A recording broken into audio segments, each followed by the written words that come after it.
ब्रिजभूषण शरण सिंह से आपकी पर्सनल बात क्या हुई? ये केस कुछ नहीं है। कैसे?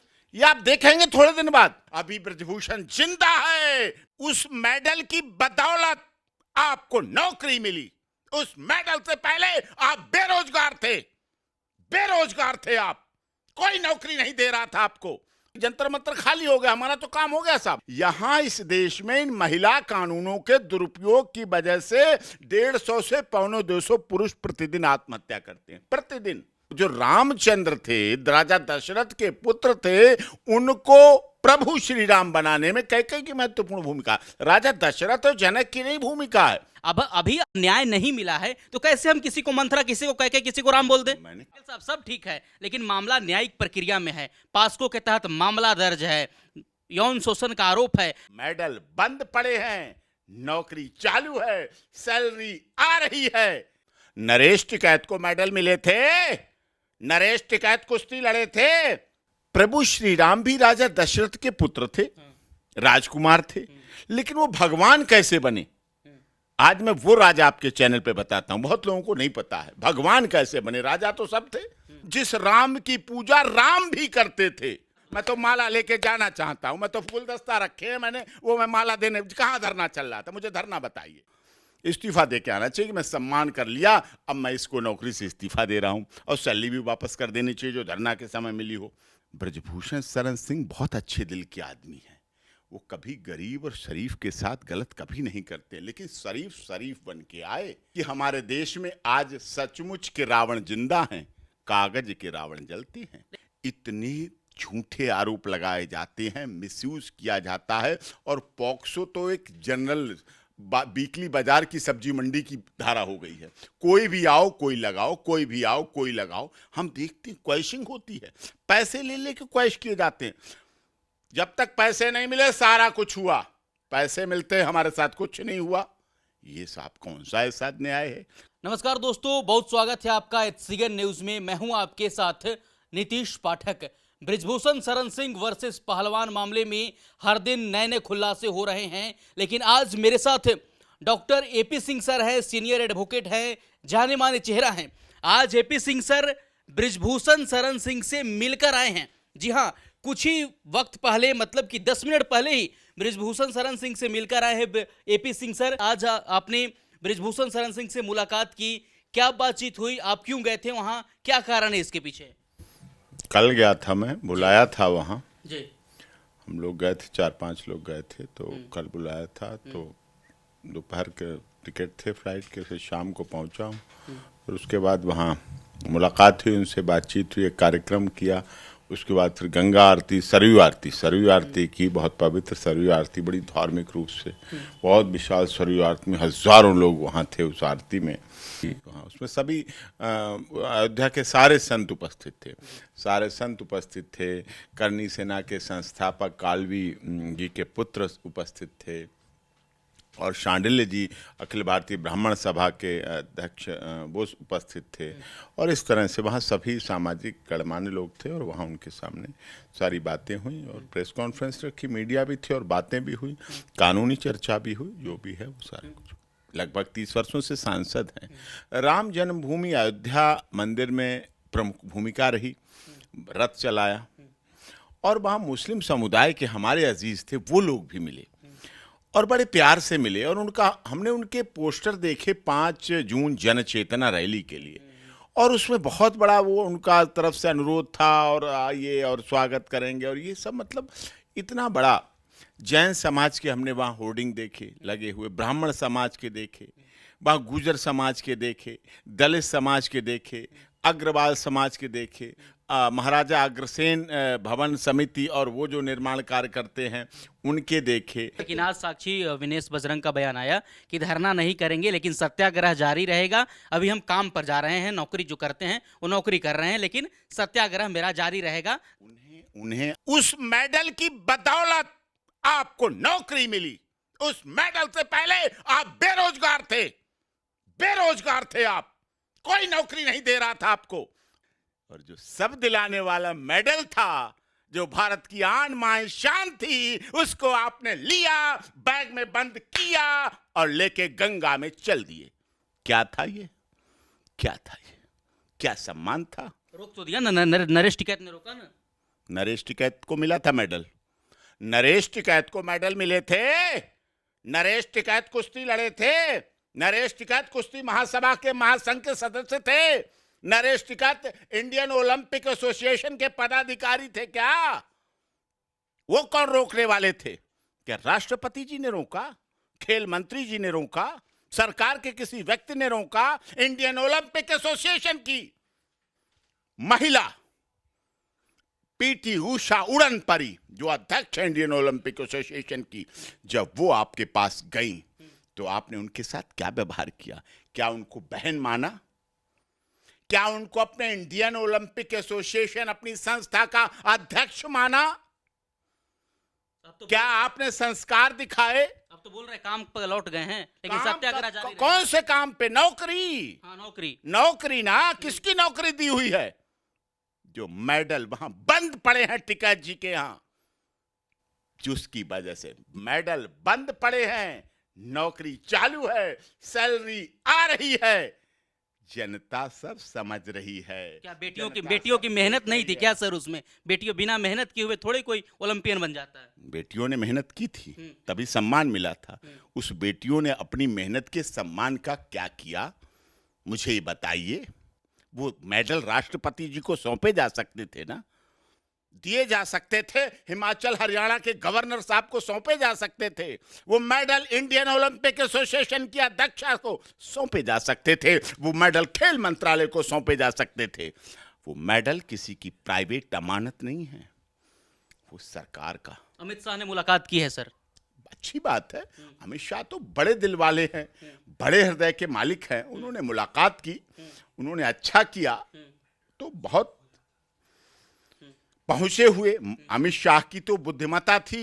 जो लोग कहते थे कि धारा 300 जब दुनिया में जाता था, विदेशों में जाता, लोग कहते थे there is no solution of Kashmir issue, लेकिन अमित शाह ने एक दिन में आए और 370 और 35 को उखाड़ के फेंक दिया। लेकिन वकील साहब रोकेंगे हम आपको। एक मामला आया कि मीटिंग हुआ, देर रात मीटिंग हुआ, वहां पर जो भी प्रदर्शन कर रहे थे पहलवान अमित शाह से मुलाकात किए। उसके बाद ही मामला आया कि भैया हम धरना नहीं देंगे, सत्याग्रह जारी रहेगा, लेकिन हम काम पर लौट जाएंगे। तो क्या निकल कर सामने आ रहा है? अब आप बताइए, आप तो बहुत बड़े सपोर्टर हैं। धरना कहाँ दे रहे थे, मुझे जगह बताइए। खिलाड़ी धरना कहाँ दे रहे थे? कौन सपोर्टर है? वकील जाना चाह रहा हूँ मैं, तो माला लेके जाना चाहता हूँ। मैं तो गुलदस्ता रखे हैं मैंने, वो मैं माला देने। कहाँ धरना चल रहा था, मुझे धरना बताइए। जंतर मंतर पर चल रहा था। चल रहा था, अभी चल रहा था धरना? अभी नहीं चल रहा था। कब के हट चुका, कितना दिन पहले? अब क्या होगा सर? नौकरी पर चले गए हैं, अब क्या होगा ब्रिजभूषण और पहलवान मामले में? क्या पता इस्तीफे देने गए हो, देख लेना कल। हो सकता है नौकरी पे जाके इस्तीफा देना चाहिए मेरे हिसाब से। तो इस्तीफा दे के आना चाहिए कि मैं सम्मान कर लिया, अब मैं इसको नौकरी से इस्तीफा दे रहा हूँ। और सैलरी भी वापस कर देनी चाहिए जो धरना के समय मिली हो। इस समय जो सैलरी मिली है उसको सैलरी को भी वापस कर देना चाहिए उन्हें, सम्मान के साथ। अपने ऊपर हायर अथॉरिटीज़ को कि हम तो धरना दे रहे थे, हम तो वहाँ पे बैठ के सरकार के, भारत सरकार के, भाई किसी विभाग में, रेलवे में है तो भारत सरकार का उपक्रम है, और रेलवे तो भारत सरकार के अंतर्गत आती है, और भारत सरकार के मुखिया और जो रेल मंत्री हैं उनके प्रधानमंत्री को क्या कहा जा रहा? मोदी तेरी कब्र खुदेगी। सोचिए ना आप, किस तरह बोला जा रहा। और भविष्यवाणी, अगर आज नहीं खोद पाया तो कल खुदेगी, आज अगर चूक गया तो कल खुदेगी। इसका मतलब वो कल भी अंधेरे में है। अभी भी हमारे देश की प्रधानमंत्री की सुरक्षा खतरे में है। वो कल कभी आ सकता है, वो कल खालिस्तानी भी ला सकते हैं, वो कल कभी लिट्टे भी ला सकते हैं, वो कल कभी कोई और पाकिस्तान के ला सकते हैं, कल वो कभी आ सकता है। वकील साहब, पहले मामला आता है कि जो नाबालिग लड़की है उसने अपना बयान वापस ले लिया, फिर अगले सुबह मामला आता है, पिता आकर बोलते हैं कि भाई साहब मैं तो आउट ऑफ स्टेशन हूँ, ऐसा कोई मामला ही नहीं हुआ। तो कहीं दबाव तो नहीं बनाया जा रहा है? किस पर दबाव? फिर खिलाड़ियों पे दबाव, पहलवानों पे दबाव। आप पहलवानों पे जब दबाव कहते हैं ना, पहलवान दबाव ही जीत के आते हैं। पहलवान दूसरा पहलवान को हरा के आते हैं। दबाव को दुनिया के सामने उठा के पटक के आते हैं, दबाव को गिरा के आते हैं, दबाव को कुचल के आते हैं, और फिर खड़े होते हैं, मैं जीता, देखो मैंने दबाव को मारा, गिराया, नीचे हर एंगल से कवरेज होती है। स्पोर्ट्स चैनल वाले करते हैं, हर चैनल। तो तो वो दबाव को ही हरा के आते हैं। अगर सच नहीं है उनके पास तो उनका आज भी स्वागत है, आज भी उनका सम्मान है। उनकी घर वापसी आजकल चलती है ना कई बार, तो उनकी घर वापसी अब भी हो सकती है। और हमें तो एक सेकंड की फुर्सत नहीं मिली। सब लोग पहुंच रहे, आप आए हैं तो आप बहुत अच्छा काम कर रहे हैं, बहुत अच्छी लड़ाई लड़ रहे हैं, इसमें न्याय की लड़ाई लड़ रहे हैं, सत्य की लड़ाई लड़ रहे हैं, जन की लड़ाई लड़ रहे हैं। और नाम भी देखिए, जन चेतना। जन की मैं वही बात कर रहा था, जन गण मन, यानी कि जन हमारा देश का। जन का मतलब संविधान में we the people of India, हम भारत के लोग, जन हम भारत के लोग। तो इस तरह से सारे लोगों द्वारा मिलके इस रैली का जो बहुत बड़ा आयोजन था, और वो एक जागरूकता के लिए था, वो देश की जागरूकता। देखिए, और अयोध्या से हो रहा था। अयोध्या में एक बड़ी समानता की बात बताऊं, अयोध्या में राजा इस देश में बहुत हुए, राजाओं से देश भरा रहा, राजतंत्र था तो सब जगह राजा थे, कोई छोटे राजा, कोई बड़े राजा, कोई महाराजा, इस तरह से बहुत राजा होते थे। लेकिन प्रभु श्री राम भी राजा दशरथ के पुत्र थे, राजकुमार थे। लेकिन वो भगवान कैसे बने, आज मैं वो राजा आपके चैनल पे बताता हूं। बहुत लोगों को नहीं पता है भगवान कैसे बने। राजा तो सब थे, दशरथ भगवान क्यों नहीं बने, जनक राजा भगवान क्यों नहीं बने, और राजा भगवान क्यों नहीं बने, राजस्थान राजाओं की रंगलीला वो क्यों भगवान नहीं बने। राजा रामचंद्र, श्री रामचंद्र भगवान, मर्यादा पुरुषोत्तम राम, मर्यादाओं में रहते हुए पुरुषों में उत्तम श्री राम, जिन्हें बाद में भगवान बना दिया गया और बन गए और माने गए और हैं, चल रहे हैं भगवान। उनके भगवान बनाने वाली सिर्फ एक ही थी। लोग उन्हें गलत कहते हैं, लोग आज उनका नाम नहीं रखते हैं। लड़कियों का, बेटियों का, बहनों का नाम नहीं रखा जाता कैकई। कैकई नाम आपको मिलेंगे नहीं, डिक्शनरी में देखना, बहुत कम कैकई, आधार कार्ड वालों से पूछ लेना, कैकई बहुत कम नाम मिलेंगे।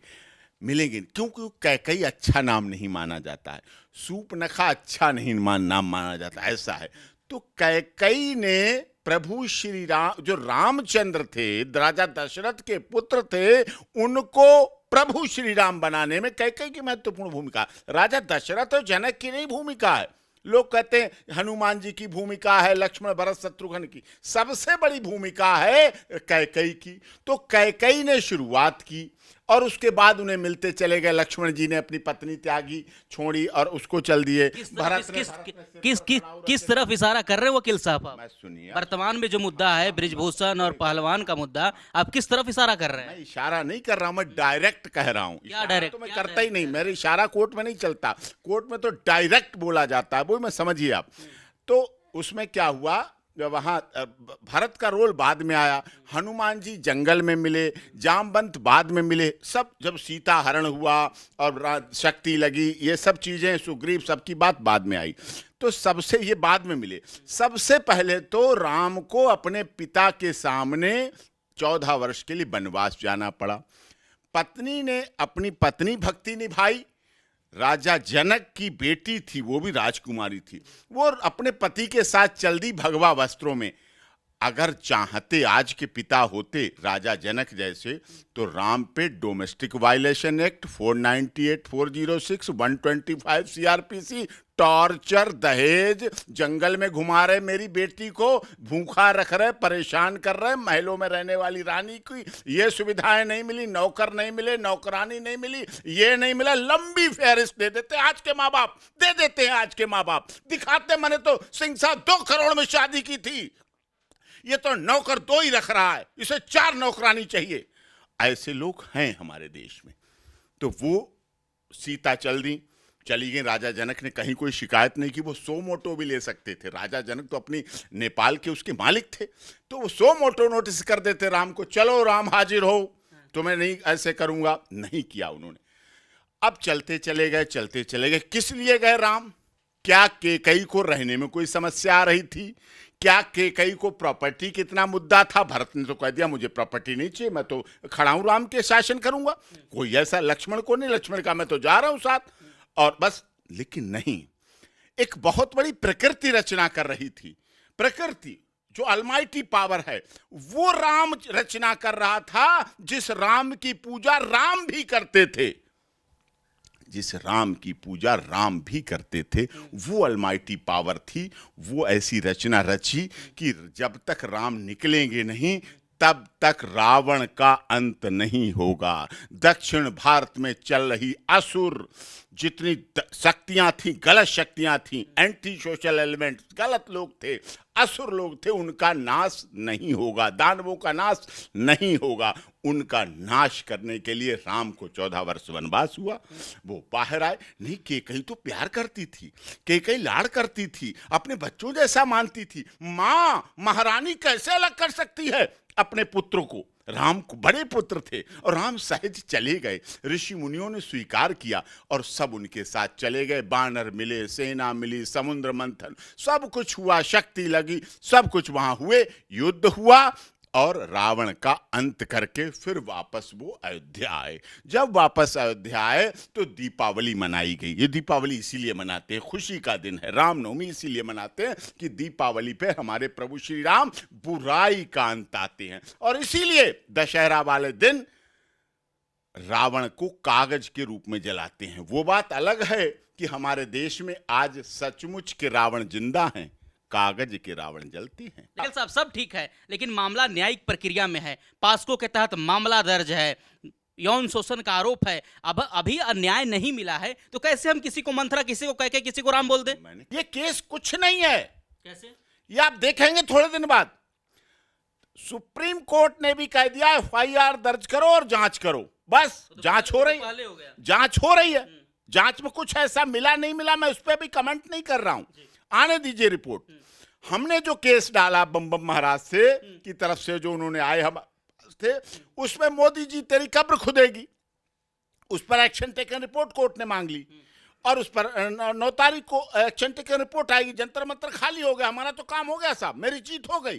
क्योंकि जंतर मंतर लोकतंत्र की जगह है। जंतर मंतर ने इस देश को ऐसी पार्टियां दी जो क्षेत्रीय बन के राष्ट्रीय पार्टियां बन गई। वही जंतर मंतर की जो छोटी सी रोड है, तो इसलिए लोकतंत्र का मैं उसे मंदिर मानता हूं। अब क्या कह रहा हूं, मुझे बड़ी बात कहने जा रहा हूं। जैसे रावण के अंत के लिए राम का प्रयोग किया गया, ऐसे ही अयोध्या में संतों ने, अयोध्या वही धरती है जहां से राम ने रावण के अंत के लिए गए, अयोध्या के संतों ने यह डिसाइड किया कि अब जो ये महिला उत्पीड़न वाले कानून हैं, ये जो मिसयूज हो रहा है, ये दुरुपयोग हो रहा है, आज के रावण ये हैं। रावण कैसे है? रावण के तो 10 सिर थे। यहां इस देश में इन महिला कानूनों के दुरुपयोग की वजह से 150 से 250 पुरुष प्रतिदिन आत्महत्या करते हैं। प्रतिदिन, बड़ी जिम्मेदारी के साथ कह रहा हूं आपके चैनल पर, प्रतिदिन आत्महत्या करते हैं 150 से 250 पुरुष। वो कौन? कोई यानी छोटे तबके की कोई बात कहे, छोटे बड़े की बात नहीं। उन मरने वालों में आईएएस, आईपीएस, आर्मी के, थल सेना, जल सेना, वायुसेना के अधिकारी, पुलिस के अधिकारी, न्यायाधीश, वकील, पत्रकार, व्यापारी, अभिनेता और साथ में संत। संत ऐसे नहीं कि साहब कमंडल लेके और माला लेके दर दर घूम रहे हैं, वो नहीं। राज्य मंत्री का दर्जा, बड़ी जिम्मेदारी के साथ कह रहा हूं, मध्य प्रदेश के राज्य मंत्री, दर्जा प्राप्त राज्य मंत्री ने आत्महत्या की महिला उत्पीड़न की वजह से।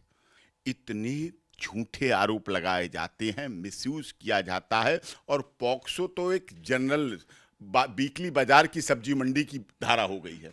कोई भी आओ कोई लगाओ, कोई भी आओ कोई लगाओ। हम देखते हैं क्वैशिंग होती है, पैसे ले लेके क्वैश किए जाते हैं। जब तक पैसे नहीं मिले सारा कुछ हुआ, पैसे मिलते हमारे साथ कुछ नहीं हुआ। ये साहब कौन सा ऐसा न्याय है, कौन सी ऐसी धारा है, कौन सा ऐसा सिस्टम है? इस पर, इसलिए इन धाराओं के लिए, इन कानूनों में बदलाव के लिए, मैं जब 2012 में बना था, निर्भया के समय केस बना था, ये पॉक्सो का तब आया था, उसके बाद मैंने बड़ी लड़ाई लड़ी। उस समय भी मैं कह रहा था इसका दुरुपयोग होगा, लेकिन तब ये ना नेता भी नहीं साथ दे रहे थे।